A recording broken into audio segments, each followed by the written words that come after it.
আসসালামু আলাইকুম। BBA BBS first year principles of accounting বইয়ের সম্পূর্ণ বই থেকে গুরুত্বপূর্ণ একটা সাজেশন ক্লাস। সম্পূর্ণ বইয়ের কোন কোন অধ্যায় গুরুত্বপূর্ণ, কোন অধ্যায়ের কোন অঙ্কটা গুরুত্বপূর্ণ, যে অঙ্কটা তোমাদের পরীক্ষায় 100% থাকবে, এক এক করে সব কিছু আমি এই ভিডিওতে তোমাদের দেখাবো। এমনকি থিওরি কোন প্রশ্ন গুরুত্বপূর্ণ, এক এক করে সব কিছু এই ভিডিওতে দেখানো হবে। ধৈর্য ধরে সম্পূর্ণ ভিডিওটা দেখতে হবে। প্রথমে আমরা দেখে নেই প্রিন্সিপালস অফ অ্যাকাউন্টিং বইয়ের কোন কোন অধ্যায় আছে। The accounting process, the adjustment process, the accounting system and special ledger, merchandise operation, financial statement analysis, accounting receivable and current liability. যদি পরীক্ষার সময় একেবারে কম থাকে, খুব বেশি সময় না থাকলে, তখন এই যে 5টি অধ্যায় আছে, এই 5টি অধ্যায়ের যত ম্যাথ আছে ওই ম্যাথগুলো করার চেষ্টা করবে। এবং এই প্রতিটা অধ্যায়ের কোন কোন ম্যাথ গুরুত্বপূর্ণ সেটাও আমি একটু পরে দেখাচ্ছি। সময় থাকলে চেষ্টা করবেন এখানে যে অধ্যায়গুলো আছে সবগুলো যাতে শেষ করতে পারো। সময় যদি একেবারেই কম থাকে তাহলে তো কিছু করার নাই, প্রথম 4টা অথবা 5টা এই অধ্যায়গুলো তুমি ভালো করে শেষ করো। সংক্ষেপে আমি বলছি কোন অধ্যায়ের কোন কোন ম্যাথ বা কী কী নামে ম্যাথ থাকতে পারে। এটা শুধু নাম বলছি, একটু পরে ম্যাথগুলো দেখাবো। দি অ্যাকাউন্টিং প্রসেসের এই চ্যাপ্টার থেকে journal, trial balance, ledger, tabular analysis অথবা বিবরণী চক, রেকটিফাই জার্নাল এই নামের ম্যাথ থাকবে। দি অ্যাডজাস্টমেন্ট প্রসেস থেকে adjusting entries, closing entries, worksheet, reversing entries এই ধরনের ম্যাথ থাকবে।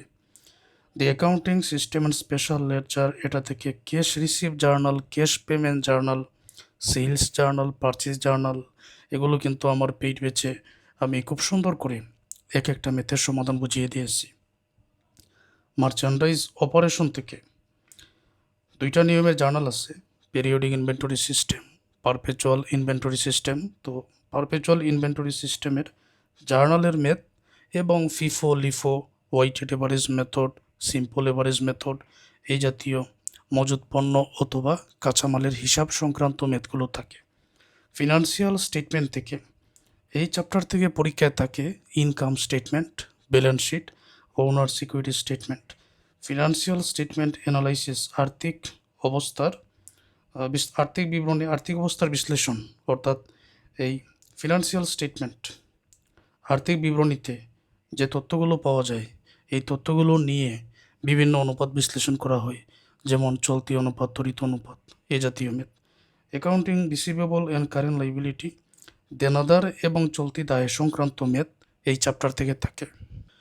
এখন আমরা দেখে নিব যে কোন অধ্যায়ের কোন ম্যাথটা গুরুত্বপূর্ণ। অধ্যায়গুলোর নাম আমি একটু পরে দেখাচ্ছি, আর যতটা ম্যাথ তোমাদের দেখাবো এটা কিন্তু আমার পেইড ব্যাচের লেকচার শিট থেকে দেখাবো। তো অনেক শিক্ষার্থীরা যারা আমার পেইড ব্যাচে আছেন তারা তো এই লেকচার শিট পেয়েছেন। তো যারা পেইড ব্যাচে নাই তারা চাইলে অল্প কোর্স ফি দিয়ে আমার পেইড ব্যাচে যুক্ত হতে পারেন এই হোয়াটসঅ্যাপ নম্বরে যোগাযোগ করে। আর একেবারেই যদি যুক্ত হতে না পারেন, যুক্ত হতে পারবেন সবাই এখানে, কারণ কোর্স ফি কম। আর একেবারেই যদি যুক্ত হতে না পারেন পেইড ব্যাচে, তাহলে বইয়ের সাথে মিলিয়ে নেবেন যে কোন অঙ্কটা, নাম দেখে তো মিলানো যায়, মিলিয়ে নেবেন। তবে সকল অধ্যায়ের ম্যাথ সমাধান করার জন্য এই বেসিকগুলো তোমাকে অবশ্যই জানতে হবে। এই বেসিকের ফ্রি ক্লাস আমার ইউটিউব চ্যানেলে দেওয়া হয়েছে, তো বেসিকগুলো জেনে নেবেন। এখানে জাবেদা দাখিলার নিয়ম আর কোন দাখিলা কোন হিসাবে পড়ে সেগুলো আছে। এখন প্রথম চ্যাপ্টার দি অ্যাকাউন্টিং প্রসেস, এই চ্যাপ্টার থেকে জার্নাল এন্ট্রিজের যে ম্যাথের সমাধানটা তোমাকে অবশ্যই করতে হবে। আমার লেকচার শিটের 4 নম্বর ম্যাথটা, তো এখানে নাম আছে mister Aqib, started his home delivery service. নাম দেখে বইয়ের মধ্যে পাবে তোমরা। আর যারা পেইড ব্যাচে যুক্ত হবেন তাদের তো আর এটা খোঁজার প্রয়োজন নাই, এটার লেকচার শিট, ধারাবাহিক ক্লাস সবই তো তুমি এখানেই পেয়ে যাচ্ছ। তো এই প্রবলেম 4, প্রবলেম 5 এই 2টা জার্নালের জন্য। আবার এই 2টা ম্যাথের মধ্যে সকল নিয়ম অন্তর্ভুক্ত, তার মানে তোমার পরীক্ষায় যেটা আসবে ওইটাই তুমি পারবে ইনশাল্লাহ। আমার লেকচার শিটের 6 নম্বর যে ম্যাথ আছে এটা ট্রায়াল ব্যালেন্সের জন্য। ট্রায়াল ব্যালেন্স অথবা রেওয়া মিল। এখানে এমন কিছু এন্ট্রি আছে, তোমরা দেখো তো পারো কি না। বন্ড ইস্যুড এটা কোন হিসাবে পড়ে, বন্ড পারচেজ কোন হিসাবে পড়ে, এটার ব্যাখ্যা আমি আমার ক্লাসে দিয়েছি। তো অবশ্যই তোমরা কমেন্ট করে রাখো কোন হিসাবে পড়ে, পারলে ব্যাখ্যাটা লিখে রাখো, তাহলে আমি বুঝতে পারবো এটা তোমাদের জানা আছে। আর এটা জানা থাকলে আশা করছি ট্রায়াল ব্যালেন্সের যে ম্যাথ আসুক না কেন ওইটা তুমি পারবে। কিছু ম্যাথ এমন আছে যেটা 100% পরীক্ষায় থাকে। যতটা ম্যাথ 100% বলবো মনে করবে যে এটা খুবই গুরুত্বপূর্ণ। জার্নালাইজ ট্রানজ্যাকশন যেটা থেকে জাভেদা কিলা হতিয়ান রেওয়া মিল তিনটাই তৈরি করতে হয়। যদি এই ম্যাথটা তুমি ভালো করে পারো তো এই নিয়মের যে কোনো ম্যাথের সমাধান পারবে ইনশাল্লাহ। মূল কথা বেসিক জানতে হবে, নিয়ম জানতে হবে। এই ধরনের অঙ্কের সমাধান কিন্তু বুঝে করতে হবে, এখানে মুখস্থ কোনো কিছু নাই। অ্যাকাউন্টিং ইকুয়েশনের যে ম্যাথগুলো আছে তোমরা ক্লাসটা বা এই ভিডিওটা একেবারে ফুল স্ক্রিন করে দেখো। অ্যাকাউন্টিং ইকুয়েশন মানে টেবুলার অ্যানালাইসিস অথবা বিবরণী চোখের যে ম্যাথ আছে এটা 100% পরীক্ষায় থাকে 100%। তো এই জন্য প্রবলেম 9টা ভালো করে করার জন্য করবো। আমি চাই পেট বেঁচে যারা আসো ধারাবাহিক সব অঙ্কগুলো তুমি শেষ করো, সব ক্লাস শেষ করো, তবে বেশি গুরুত্ব দিতে হবে যেটায় প্রবলেম 9, প্রবলেম 11 বেশি গুরুত্ব দিতে হবে। এই ধরনের কিছু ম্যাথ পরীক্ষায় থাকতে পারে। এটা অ্যাকাউন্টিং ইকুয়েশন ওইটা থেকে এসেছে, এটা স্ক্রিনশট দিয়ে রাখো, পরীক্ষায় আসতে পারে। প্রবলেম 14, প্রবলেম 15 অর্থাৎ 14 নম্বর এবং 15 নম্বর যে কোনো ম্যাথ থেকে যে কোনো একটা ম্যাথ 100% থাকবে। যদি তোমাদের ভাগ্য ভালো থাকে তাহলে দুইটাও থাকতে পারে, দুই নিয়মের ম্যাথই পরীক্ষা থাকতে পারে।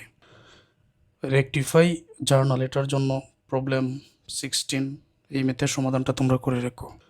চলে এলাম আরেকটা চ্যাপ্টারে, the adjustment process and completing the accounting process. আমি এমনিতে প্রতিটা চ্যাপ্টারে বেসিক আগে বুঝিয়ে দিই, তো এগুলো হচ্ছে বেসিক বিষয় আমার লেকচার শিটের ক্লাসে বুঝিয়ে দিচ্ছি। এখন কোন ম্যাথে তুমি বেশি গুরুত্ব দিবে সেটা দেখিয়ে দিচ্ছি, কোন ম্যাথটা বেশি গুরুত্বপূর্ণ। ধারাবাহিক সবগুলো ক্লাসই দেখো, তবে প্রবলেম 2 এটাতে বেশি গুরুত্ব দিতে হবে। প্রবলেম 2, প্রবলেম 3 3 নম্বর অঙ্ক। ওয়ার্কশিটের জন্য প্রবলেম 5, অবশ্যই আগের ক্লাসে ওয়ার্কশিট বোঝানো হয়েছে, প্রবলেম 5টা তোমরা বেশি গুরুত্ব দিবে। যেহেতু আমি দেখেছি প্রতি বছরই পরীক্ষায় থাকে এই ক্লোজিং এন্ট্রিজের একটা ম্যাথ, তো আমার মনে হচ্ছে তোমাদেরও পরীক্ষায় থাকবে। এই ক্লোজিং এন্ট্রিজের এই ধরনের ম্যাথের সমাধানটা তোমাদের শিখতে হবে। আর একটা পারলে তো এই নিয়মের 10টা ম্যাথই পারা যায়, এটাও শিখতে হবে। The accounting system and special ledger গুরুত্বপূর্ণ একটা চ্যাপ্টার। তো যে নিয়মের ম্যাথগুলো থাকে cash receive journal, cash payment journal, sales journal, purchase journal, ধারাবাহিক সব ক্লাসই দেখো, তবে যে ম্যাথটা গুরুত্ব দিতে হবে। তবে আগের যে চ্যাপ্টারটা দেখালাম ওয়ার্কশিট যে ম্যাথ আছে এটা তো 100% পরীক্ষায় থাকবে। অ্যাডজাস্টিং এন্ট্রিজ এগুলো 100% পরীক্ষায় থাকে, তো এগুলো সারার থাকবেটা কি। Problem 3, accounting system and special ledger. এই প্রবলেম 3 ম্যাথটা খুবই খুবই গুরুত্বপূর্ণ, ঠিক আছে, এটা 100% লিখে রাখো, এগুলো পরীক্ষায় আসবে। প্রবলেম 5, এই ম্যাথটা গুরুত্বপূর্ণ। তো এই দুইটা ম্যাথ যদি তুমি ভালোভাবে শিখতে পারো, এর মধ্যে সকল নিয়ম আছে, তো সকল নিয়ম তোমার জানা হয়ে যাবে, যেটাই পরীক্ষায় আসুক ওইটাই পারবে। তো যেটা দেখালাম এটা বেশি প্র্যাকটিস করো। প্রবলেম 6, এই ম্যাথটা গুরুত্বপূর্ণ।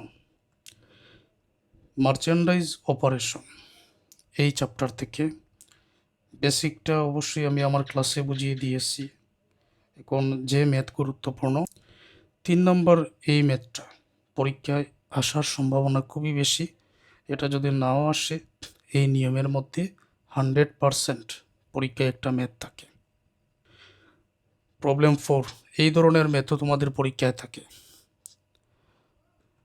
আমার অনলাইন পেইড কোর্সে যারা যুক্ত হন নাই, যেহেতু আমি অল্প কোর্স ফি নিচ্ছি, তোমার গাণিতিক থিওরি সকল সাবজেক্টের জন্য এই হোয়াটসঅ্যাপ নাম্বারে যোগাযোগ করে তুমি এখনই পেইড কোর্সে যুক্ত হয়ে যাও, তাহলে বইয়ে আলাদা করে এটা খুঁজতে হবে না।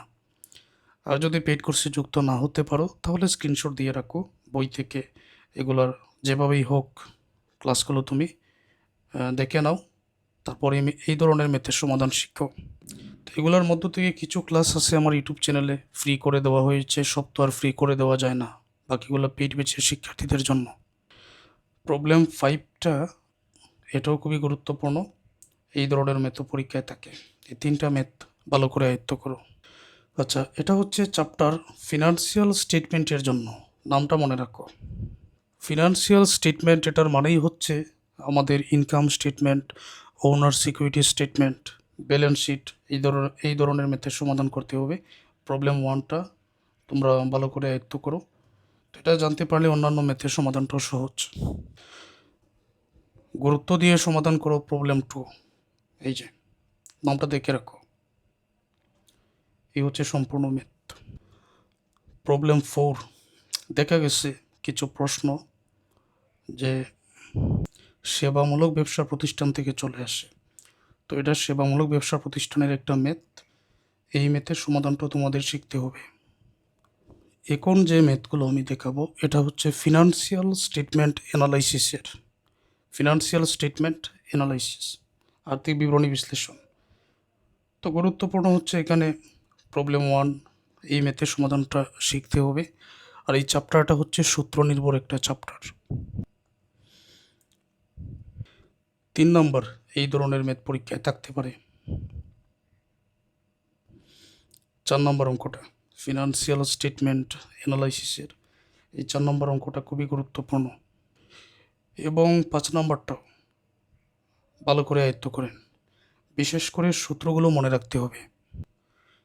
অ্যাকাউন্টিং রিসিভেবল অ্যান্ড কারেন্ট লাইবিলিটিজের এই চ্যাপ্টারটা যাদের আছে, যেমন ফিনান্স ডিপার্টমেন্ট ফার্স্ট ইয়ারের এই চ্যাপ্টার আছে, তো তাদের জন্য অ্যাকাউন্টিং ডিপার্টমেন্টের তো যে চ্যাপ্টারগুলো আছে, accounting department, finance department first ইয়ারের এতক্ষণ দেখালাম, তো এটা আলাদা করে ফিনান্স ডিপার্টমেন্টের আছে। এই যে প্রবলেম 1 যেটা, এই ধরনের একটা ম্যাথ 100% তোমাদের পরীক্ষায় থাকতে পারে। আমার পেইড কোর্সে এই ক্লাসটা দেওয়া আছে এই ম্যাথের, এটা তোমরা দেখে নিও। সেই সাথে প্রবলেম 2টাও দেখে নিও, এই ধরনের ম্যাথ 100% পরীক্ষায় থাকবে। তো বিবিএ যারা আসো, অ্যাকাউন্টিং ডিপার্টমেন্ট, ফিনান্স ডিপার্টমেন্ট, যাদের প্রিন্সিপালস অফ অ্যাকাউন্টিং বই আছে, এখন তো তোমাদের ইংরেজিতে প্রশ্ন থাকবে, থিওরি যত প্রশ্ন ইংরেজিতে থাকবে, এগুলোর সমাধান আবার ইংরেজিতে দিতে হবে। তো ইংরেজিতে দেওয়ার জন্য এটার বাংলা অর্থটা অবশ্যই তোমাদের জানা থাকতে হবে। প্রতিটা প্রশ্ন ইন্ট্রোডাকশন অথবা ভূমিকা দিয়ে শেষ করবেন, মধ্যখানে বিভিন্ন পয়েন্ট হবে, তবে পয়েন্টগুলো লেখার পর শেষে এটা উপসংহার দিয়ে শেষ করবেন, এই যে কনক্লুশন অথবা উপসংহার দিয়ে শেষ করবেন। তো আমি আমার এই পিডিএফ লেকচার শিটের মধ্যে বাংলা ইংরেজি দুইটাই লিখে রাখছি। তো প্রথম গুরুত্বপূর্ণ প্রশ্ন হচ্ছে এটা, describe the objective of accounting, হিসাব বিজ্ঞানের উদ্দেশ্য বর্ণনা করো। এখানে বাংলা অর্থ সহ আছে, পেইড ব্যাচে যারা আছেন তাদেরকে এই লেকচার শিটটা দেওয়া হয়েছে। ওকে, তারপরে প্রবলেম 2 এটা দেখে রাখো, আমি আর এটা পড়ছি না, প্রয়োজনে স্ক্রিনশট দিয়ে রাখো বা তোমাদের কাছে তো এটা আছে। প্রবলেম 3, হিসাব বিজ্ঞানকে কেন ব্যবসায়ের ভাষা বলা হয়, পরীক্ষায় আসার সম্ভাবনা এটা খুব বেশি। এটা বাংলা অর্থ আর ইংরেজিটা তোমাদের শিখতে হবে। প্রবলেম 4, এই যে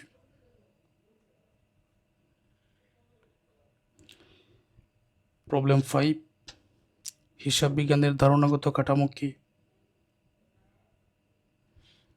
6 দেখে রাখো।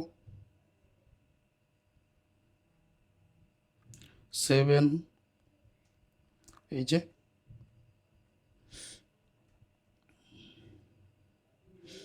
8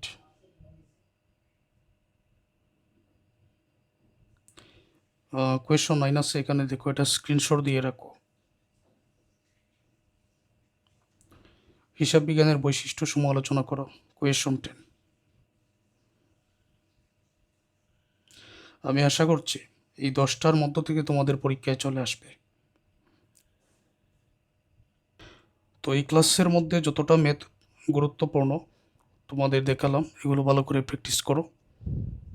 আর অলরেডি যারা আমার পেইড ব্যাচে যুক্ত আছো, তোমাদের সহপাঠী বন্ধুদের পরামর্শ দাও, তারাও যেন আমার পেইড কোর্সে ভর্তি হয়, কারণ এখানে তাদের সম্পূর্ণ প্রস্তুতি হবে, পরীক্ষার জন্য ভালো একটা প্রস্তুতি হবে, ভালো রেজাল্ট হবে ইনশাআল্লাহ। এই হচ্ছে আমার হোয়াটসঅ্যাপ নাম্বার, এই নাম্বারে যোগাযোগ করার জন্য বলো। নতুন করে যারা এড হতে চাও, এই হোয়াটসঅ্যাপ নাম্বারে যোগাযোগ করে তোমরা আমার অনলাইন পেইড কোর্সে ভর্তি হয়ে পূর্ণাঙ্গ প্রস্তুতি নিতে পারো। তো আজকের এই ভিডিওটা এই পর্যন্ত।